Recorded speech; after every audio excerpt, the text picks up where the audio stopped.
Et bonjour, Bonjour.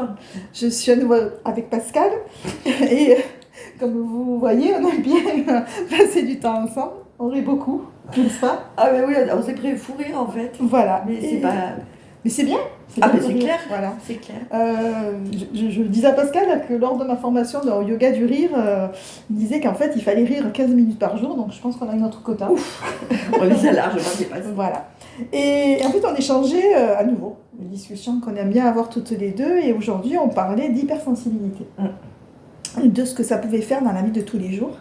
Et voilà, alors l'hypersensibilité, Pascal, pour toi. Large sujet. Large sujet, n'est-ce pas? Ça peut être handicapant. Ah ben carrément, et énormément. C'est handicapant pour tout le temps. Parce que la moindre chose, ça prend des proportions terribles. C'est ça, des émotions en fait qui sont multipliées par mille. On disait tout à l'heure qu'une réflexion anodine pour quelqu'un peut, pour une personne hypersensible, prendre des proportions assez incroyables et aussi gâcher le moment, gâcher l'instant, gâcher... T'empêcher de dormir, t'empêcher d'être bien toute la journée parce que tu ressasses les mots qu'on t'a dit, mais ça peut être n'importe quoi. Quelqu'un à qui tu vas dire bonjour et qui te répond pas parce que soit il t'a pas vu, soit il était en train de faire autre chose, ben, tu vas t'imaginer plein de trucs. Pourquoi il m'a pas dit bonjour, pourquoi qu'est-ce que j'ai fait, enfin, tu es toujours dans la culpabilité, toujours dans... Tu te poses un million de questions de toi, alors qu'en fait, peut-être que la personne, effectivement, est occupée, t'as pas vu, t'as pas entendu, etc. C'est intéressant ce que tu dis, en fait, c'est ça, c'est qu'on est dans la projection de ce que l'autre peut penser, du coup dans la supposition qu'on multiplie par 10 parce qu'on est hyper émotif, enfin en tout cas hyper sensible, alors que souvent c'est juste que la personne t'a pas vu, juste la personne était dans ses pensées. Et c'est comment le film intérieur, finalement, peut modifier la réalité. Mais je pense aussi que ça vient de l'estime de soi. Bien sûr, évidemment. On a l'estime de soi et tu vois, tu as parlé d'émotion. Mais moi, je rejoins l'émotion et l'hypersensibilité. Les gens hyper émotifs, on en a discuté un peu avant, oui, tout à fait. Moi, je rejoins les personnes hyper émotives et hypersensibles, ça se rejoint. Bien sûr. Tu touches l'émotion de quelqu'un, donc forcément, tu crées un mal-être.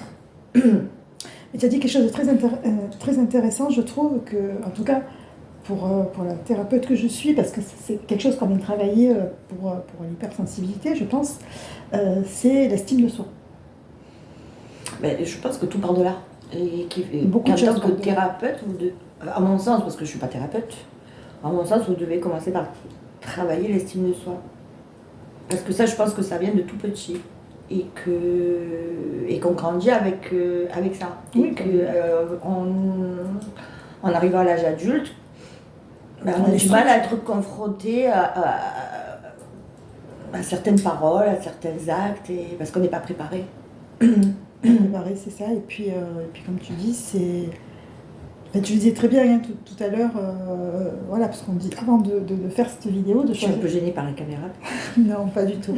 Je pense que c'est parce qu'en fait, cet enregistrement fait suite à déjà une discussion qu'on a eue sur l'hypersensibilité, qu'on a eu envie de partager avec vous. Et c'est ça qui est intéressant Bon, j'adore échanger comme ça avec... Ah non, mais c'est trop bien d'échanger, c'est comme ça qu'on apprend. Et de partager aussi avec vous.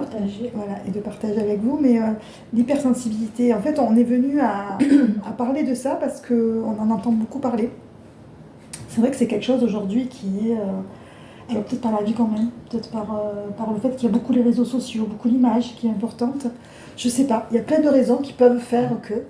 Il y a plein de raisons qui peuvent faire que l'hypersensibilité, on en parle beaucoup. Peut-être que ça a toujours été là, mais qu'on en parlait moins. Peut-être aussi, je sais pas. C'est-à-dire que maintenant, il y a de plus en plus de mal-être, et que du coup, il y a de plus en plus de thérapeutes, et que maintenant, on a les réseaux sociaux, on a Internet pour s'informer. Il y a de plus en plus de prise en charge dans les écoles, il y a de plus en plus de gens qui ne vont pas bien. Donc, comme on disait tout à l'heure, on est obligé d'étiqueter du coup. Hyper émotif, hypersensible, HPI. Alors que le but, c'est de lever l'étiquette, justement, et de ne pas rentrer dans la case.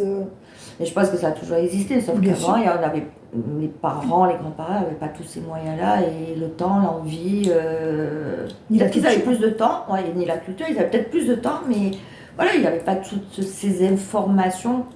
Alors après, est-ce que c'est un bien pour un mal pour un bien, ça c'est un autre Après, sujet. on n'est pas là pour juger, de toute façon, C'est non, ça. c'est juste un débat. Mais voilà, après, moi, ce que je regrette un peu, oui, c'est toutes ces étiquettes qu'on met, mais bon, c'est comme ça. Et C'est comme ça. le but, c'est Nous enlever. d'apaiser les gens et d'enlever ces étiquettes et de dire, voilà. Déjà pour soi. Oui. Et de travailler son image, Oui. l'image de soi, l'amour de soi. Et C'est un l'estime travail. de soi. Oui, c'est un travail. C'est un travail, et là encore, il faut se faire aider, et là encore, il ne faut pas en avoir honte, et il faut en discuter surtout. Voilà, exactement. Autour de Parler. soi, avec des amis, sa famille.